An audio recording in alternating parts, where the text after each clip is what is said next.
आशा करते हैं कि आप और आपके परिजन सभी स्वस्थ होंगे। इसी कामना के साथ बढ़ते हैं आज के अद्भुत क्रमांक की ओर। मनुष्य जीवन में कर्म का बहुत महत्व होता है।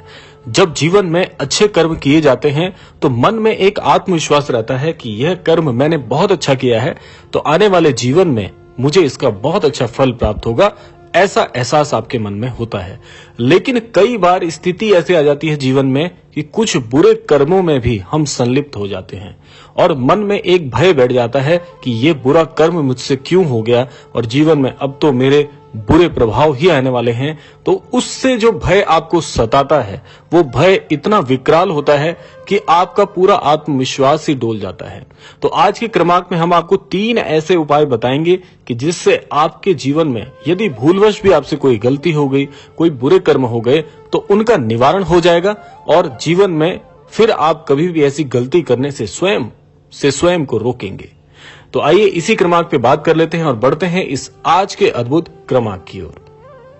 देखिए, जीवन में सबसे पहले मैं आपको बता दूं, कई बार ऐसा हो जाता है कि हमारे बुरे कर्मों का जब दुष्प्रभाव हमारे जीवन पर पड़ता है तो हमें एक ऐसा अंधकार सा नजर आता है कि जीवन में अब हम तरक्की नहीं कर पाएंगे, जीवन में अब तो हमें यही भोगना पड़ेगा। तो ऐसा भय भी सताता है और स्थिति भी ऐसी हो जाती है।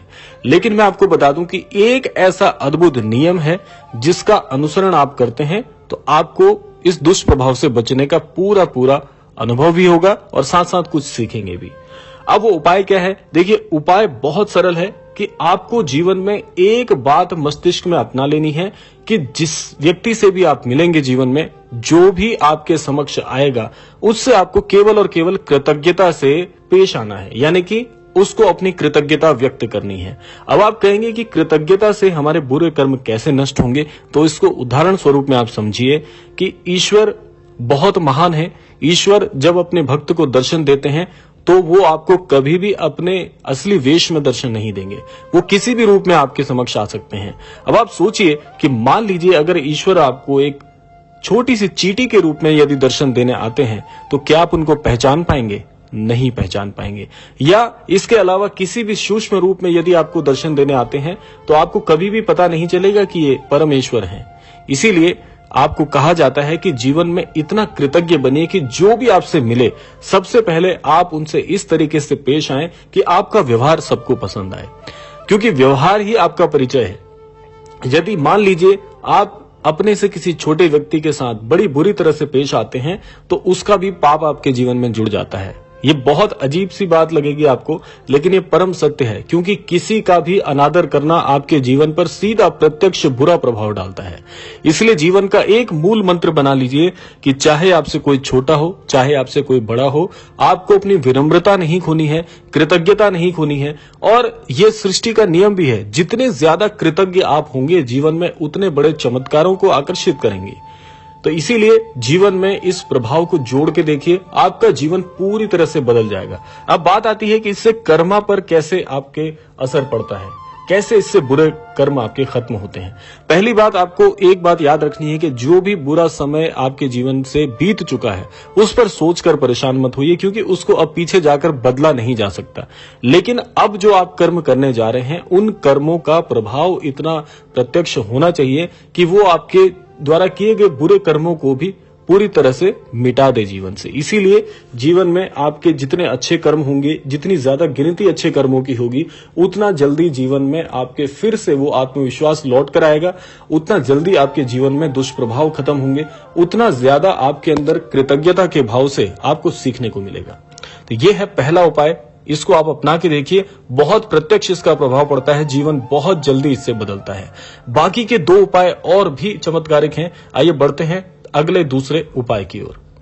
दूसरा उपाय आपको यह समझना है, ये उपाय है आपके अंतर्मन से जोड़ने का, यानी कि इस उपाय के अंतर्गत आपको अपने व्यवहार का विश्लेषण करना है। अब ये विश्लेषण कैसे होगा, करना क्या चाहिए इसमें आपको, कि सबसे पहले तो आपको यह पता होना चाहिए कि मेरा कौन सा कर्म मुझसे खराब हुआ है।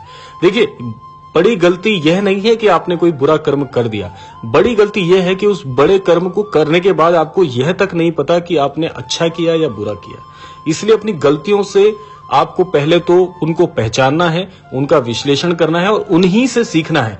कोई बाहर से आपको जीवन में नहीं सिखाने आएगा कि आपको जीवन में कैसे आगे बढ़ना है। जो बुरे कर्म आपसे हुए हैं उसका विश्लेषण करिए कि कहां पर मुझसे गलती हुई, किस कारण वो भूलवश आपसे कार्य हो गया, क्या उसमें पूरी आपकी गलती थी या नहीं, और यदि आप उसमें गलत थे, उसमें लिप्त थे पूरी तरह से, तो ऐसी गलती दोबारा ना हो इसका प्रयास आपको करना है। क्योंकि देखिए, सबसे बड़ा मूर्ख इंसान कौन होता है जीवन में? ऐसा व्यक्ति जो अपनी गलती से भी ना सीखे और गलतियों को बार बार दोहराए, वो जीवन का सबसे बड़ा मूर्ख इंसान होता है। इसीलिए अपनी गलतियों से आपको सीखना चाहिए और इन प्रभावों को, जिस प्रकार से आपने जीवन में गलती की थी, उन प्रभावों को दूसरों को भी शिक्षित करना आपकी जिम्मेदारी है। क्योंकि अगर आपने जो गलती करी वो गलती कोई और ना करे और ये शिक्षा आप स्वयं दूसरों को प्रदान करें, तो आपके बुरे कर्मों को भी इसमें बहुत फायदा आपको मिलता है। आपके बुरे कर्म जीवन से धीरे धीरे हटने लगते हैं कि ये काम ईश्वर का काम आप कर रहे हैं। क्योंकि जो गलती आपने की, दूसरे लोगों को आप ये गलत काम करने से अगर रोकते हैं तो ये ईश्वरीय काम आप कर रहे हैं। और स्वयं ईश्वर इस पर बहुत विचार करते हैं कि ये अनन्य भक्त मेरा दूसरों को भी शिक्षा दे रहा है, गलत करने से रोक रहा है, तो वो आपके बुरे कर्मों को मिटा देते हैं। आपको उसका दुष्प्रभाव जीवन में देखने को बिल्कुल नहीं मिलता। ये बहुत प्रामाणिक उपाय है, इसको जीवन में करके देखिए। अपनी गलतियों का विश्लेषण करिए और उनसे सीखिए और दूसरों को भी रोकिए। ये आपका परम कर्तव्य होना चाहिए। अब बात करते हैं तीसरे सबसे चमत्कारिक उपाय की, आपको इसमें क्या करना चाहिए। तीसरी जो शिक्षा है वो स्वयं श्री महाराज जी भी दूसरों को प्रेरित करते हैं करने के लिए। आपको अगर अपने जीवन से बहुत तेजी से बुरे कर्मों का ह्रास आप चाहते हैं कि वो नष्ट हो जाएं जीवन से, उसके लिए आपको असहायों की सहायता अवश्य करनी चाहिए। अब असहाय कौन कौन होते हैं मैं आपको बता दूं। असहाय ऐसे जन हैं जो कि अपने जीवन से बहुत परेशान हैं, जिनके जीवन में खाने तक के लिए कुछ नहीं है, उनके लिए भोजन की उपलब्धता कराना। इसके अलावा जीव जंतुओं की सहायता करना। जैसे बहुत से लोग आपने देखे होंगे कि पशु पक्षियों को भोजन की व्यवस्था करा के देते हैं। ये काम इतना पुण्य का काम है, इससे आपके जो अच्छे कर्म हैं वो तो बढ़ते ही हैं, साथ साथ बुरे कर्मों पर भी सीधा ये प्रत्यक्ष आक्रमण होता है और बुरे कर्मों का ह्रास हो जाता है, वो नष्ट होने लगते हैं धीरे धीरे। तो इसीलिए असहायों की सहायता के साथ साथ पशु पक्षियों को बहुत विशेष तौर पर भोजन उपलब्ध कराएं, उनकी सहायता करें।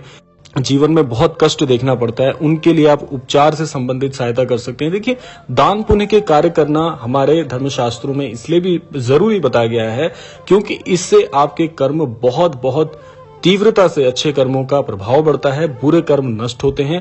तो आपके जीवन में यदि बुरे कर्मों से आप बहुत परेशान हैं तो ये तीनों उपाय करके देखिए। तीनों उपाय जब से आपके जीवन में आप जोड़ लेंगे, आप पाएंगे कि हमारे जीवन में इतने चमत्कारिक परिवर्तन आपको देखने को मिलेंगे। और ये शिक्षा आप दूसरों को भी अवश्य देंगे, क्योंकि आपका आत्मविश्वास बढ़ेगा, आपके जीवन में आप कुछ सीखेंगे तो उस आत्मविश्वास को आप दूसरों को भी प्रदान करके दूसरों को भी लाभान्वित करेंगे। इससे अच्छा और इससे मधुर कार्य इस जीवन में और कोई नहीं हो सकता। तो ये था आज का अद्भुत क्रमांक। आशा करते हैं तीनों उपाय आप अपने जीवन में अपनाएंगे और इससे लाभान्वित होंगे। इसी कामना के साथ विदा लेने का समय आ गया है। विदा लेने से पूर्व समय है प्रार्थना का। यही प्रार्थना करना चाहूंगा कि श्री महाराज जी सभी को सद्बुद्धि प्रदान करें, सभी को सन्मति प्रदान करें, इस संपूर्ण सृष्टि का, इस संपूर्ण लोक का कल्याण हो। इसी कामना के साथ विदा लेते हैं, मिलते हैं अगले क्रमांक में। तब तक के लिए जय श्री राम, जय गुरुदेव, जय उत्तराखंड।